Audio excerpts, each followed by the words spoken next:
Hey class, welcome to lesson 1.3. Here's the difference in 1.3. The English aren't coming to explore. They're coming now to settle, to colonize, to live here and stay here long term. How did the English get the right to the east coast of America? It's because of this man right here. This is John Cabot, C-A-B-O-T. John Cabot claimed the entire east coast for England when he traveled around in 1497, 1498. He claimed this region for England, and because of that, the English could come and settle in this region.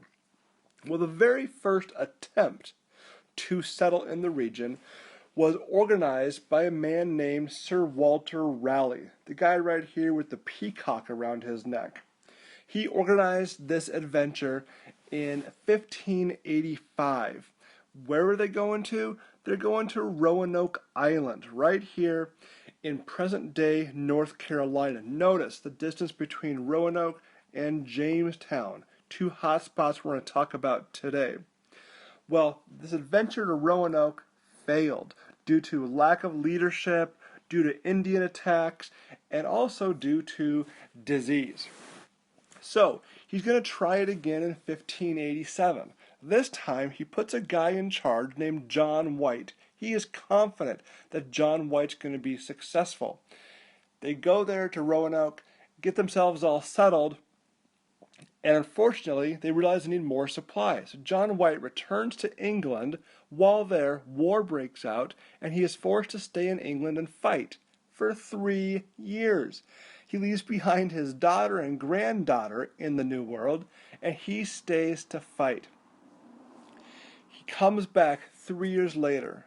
The colony is gone, vanished. The only evidence of anything remaining was carved in a tree the word Croatan, C-R-O-A-T-A-N,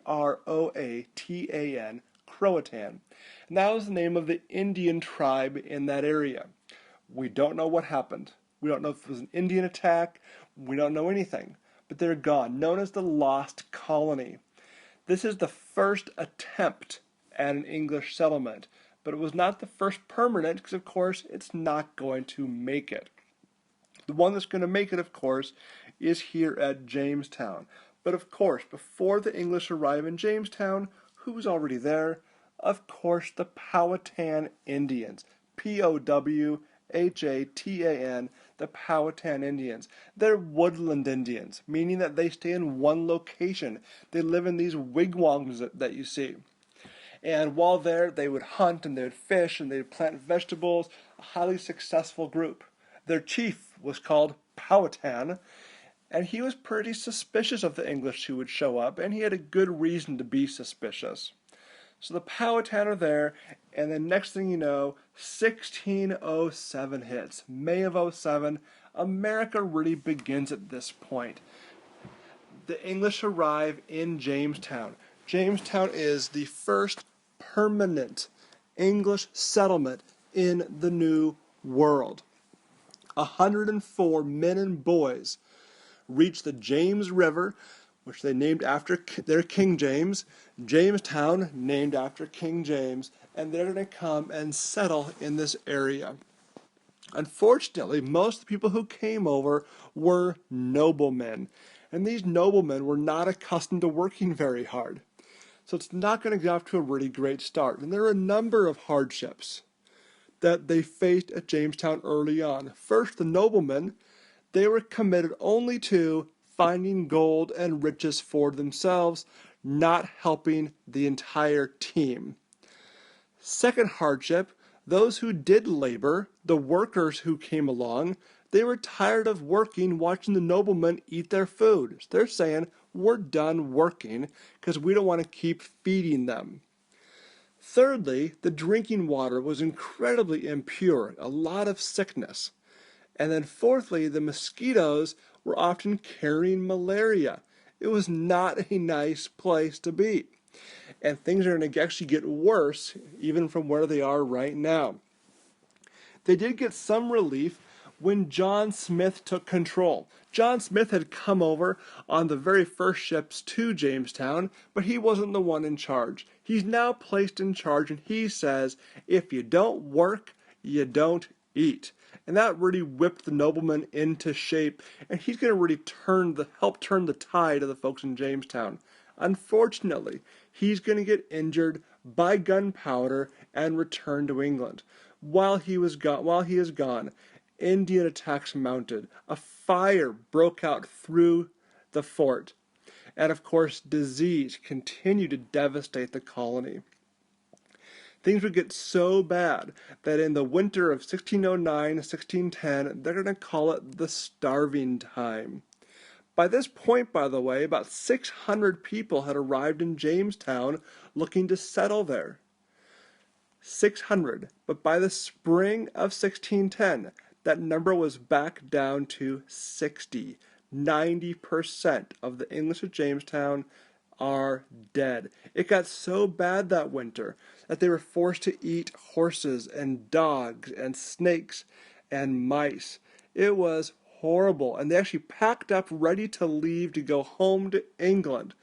As they were leaving, they were met by another British ship with supplies, really going to save them, to turn them around. They're going to go back, and Jamestown will continue from that point on. One person that played a major part in the success was a man named John Rolfe. John Rolfe is going to help make Jamestown economically viable by introducing tobacco. Tobacco grows really well in Virginia and gives them an economic source to trade and to make money.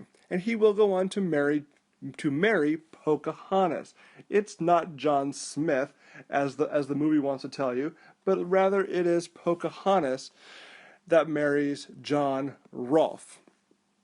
Pocahontas here, of course, Powhatan's daughter, what would save John Smith's life, at least to some degree. This, of course, is how we picture her because of the Disney movie. In reality, she looked much more like this. She actually would go to England with John Rolfe, married there, all that kind of stuff, and become a bit of a hero. She would die, though, pretty early once she got to the New World. Another really important factor that I want to point out about Jamestown happened in 1619. In 1619, the colony is up and running. They've had some success due to John Rolfe's introduction of tobacco, and they're going to have the very first house of burgesses. Burgesses kind of means representatives. They have a house of representatives where people could go and their voice could be heard, and people were the source of the government's authority. That's what we have in America today. That history, that tradition begins in America all the way back in 1619 and carries with us today with our government the way it works. And I want to point out this map to you as well. This is Jamestown today, and I want to point out how the fort goes into the water. That is because of erosion, but excavators have been able to dig and trace out the lines of the fort. When we go here on HST, you'll be able to see all of this, how it's been recreated. You can get a picture next to Pocahontas, and we'll see how it all kind of lays out. But today goes into the James River. So, 1607, folks, the English are here to stay. This is one of those pivotal dates we've got to know. 1607, Jamestown, first permanent English settlement in America. Good night.